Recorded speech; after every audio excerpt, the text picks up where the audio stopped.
Hi there Booktube, and welcome to a new video. This is a tag video. This is the questions for the Authortube in practice and theory tag, which was originated by the dudes at Stripcover Lit, and I will post a link to their original.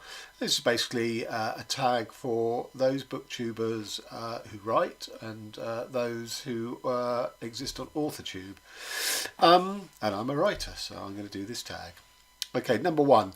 How do you normally start writing a poem? Well, I don't, because I've only ever really written two poems, one of which was last year, which was a sort of 2.0 response to T.S. Eliot's The Wasteland. I think my poem's about 460 lines long, has 4 pages of notes, very much in the spirit of Eliot's original, where he himself said something about scam scholarship of his own notes. And I was using the phenomenon of everything being at your fingertips on the internet to kind of, converse with that idea. But I don't really write poems.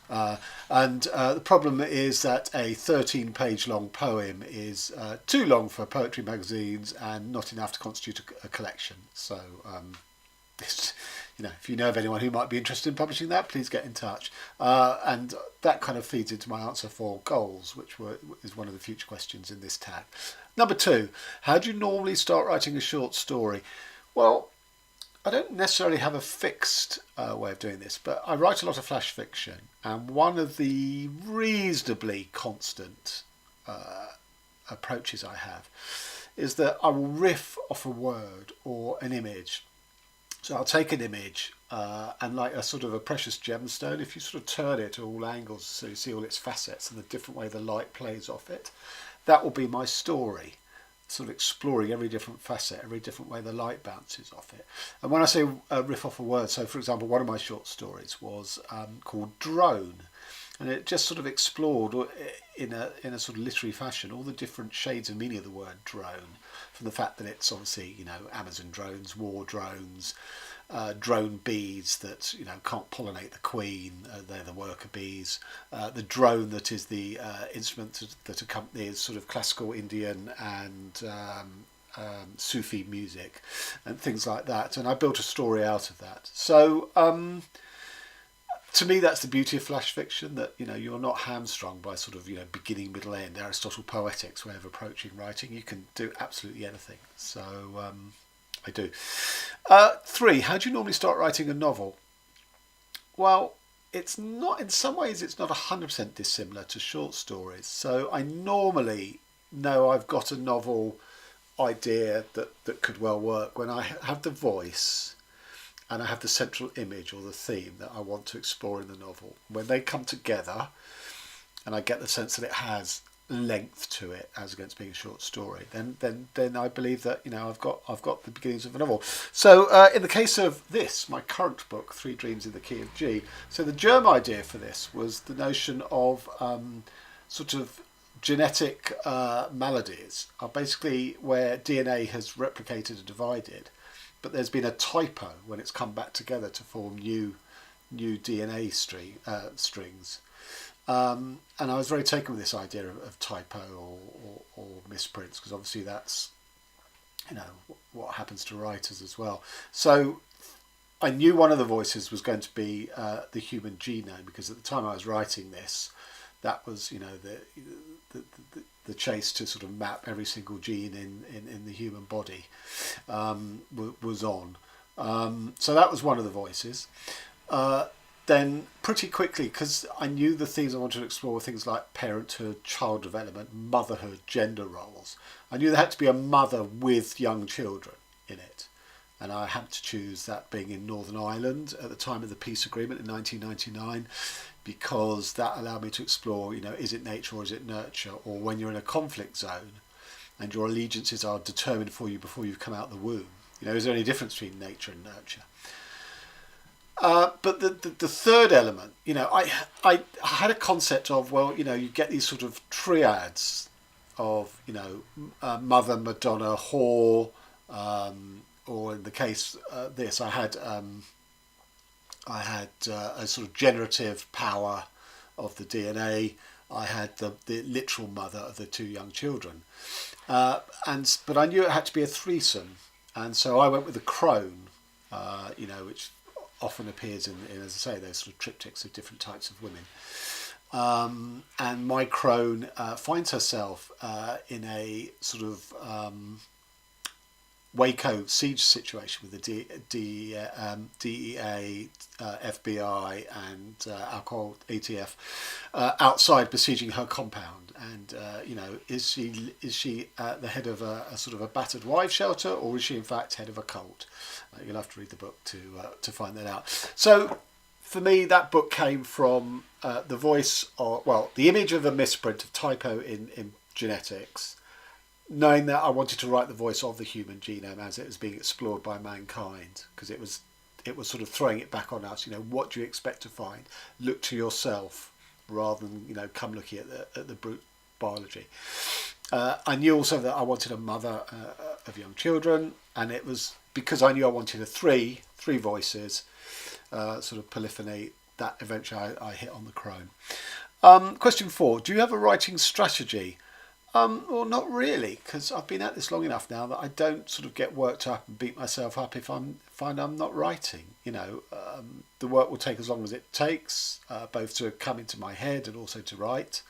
I'm not on a book deal where I have to deliver a book by a certain date, so I don't put myself under too much pressure. But for me, the first draft of any book has always been like play in a sandpit. Utter pure joy. Better than sex, better than sport. Who wouldn't enjoy that? So you don't need a strategy if you genuinely enjoy what you do. It only gets a bit tedious, from drafts 2 onwards, which are a bit more dry and technical because you have to whip it into shape and check for typos and all that sort of stuff. So that's a bit more of a drag. But no, I don't really have a strategy. Question 5: do you compose on paper or a computer? Well, mainly on a computer, but if I'm on the move and the idea strikes me, then I'm quite happy to write it on paper. I carry a notebook around with me at all time, and I've written on buses, trains, in the bath, which obviously you can't do a computer in the bath.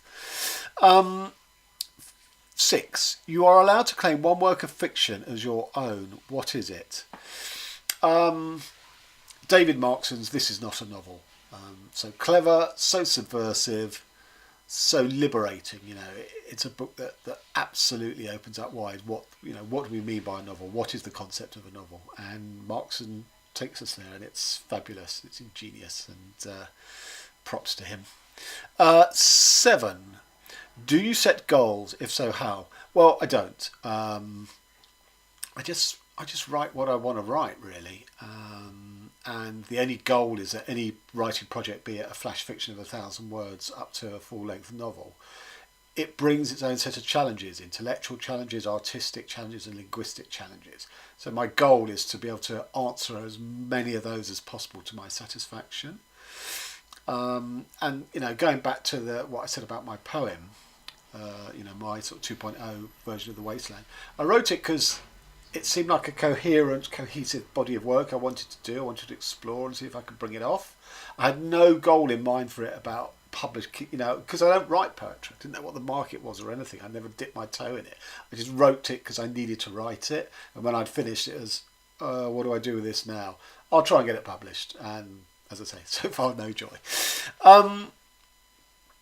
Question 8. Boom! You win the Nobel in literature. What is it that got you the award? Boom. You Americans, so everything's explosions with you. It's so charming. If that had been, if a Brit had sort of come up with this tag, it would have been a polite cough. You win the Nobel Prize. Because anything above that volume is unseemly. But anyway, what is it that got you the award? Well, I think I go where other authors fear to tread, both thematically and stylistically or formally. I bring them both together. So, lots of people write about death, for example, in my work in progress. But they write about death and bereavement. It's sort of third-person death. And I'm going, no, I want to write about first-person death. I want to write my own death. Obviously, I don't know, I haven't experienced my own death, so it will be a work of fiction. But it will be full on. It will be trying to enter the black hole with no, hopefully in literary terms, not escaping back over the event horizon. You know, politics is a dirty word in literature in England, in fiction in England, but to me everything is political. So as I say, thematically I will go anywhere, but I always want to yoke it up to the right narrative form, which means often I'm doing sort of quite radical things formally. So my books are not just the Aristotelian Beely middle end telling a good yarn. I'm not interested in that. I'm interested in voice, I'm interested in metaphor, and I'm interested in the whole, the holistic whole of how you shape that narrative. So for example, I've written a science fiction time travelling book which took the structure of both Schrodinger's cat from quantum physics and also the butterfly effect from chaos theory. So I don't talk about them as ideas, just the narrative is shaped after both. So it would be that combination of subject and approach, as I say, that I don't think too many other authors are doing. Boom again. You're a Nobel winning millionaire. Where do you live? What do you drive? Well, I never learnt to drive. I'm against cars generally, so that wouldn't change. Money wouldn't change that. I would definitely still live in London, because I feel very privileged to have been born and lived virtually all my life here. I see no need to change that.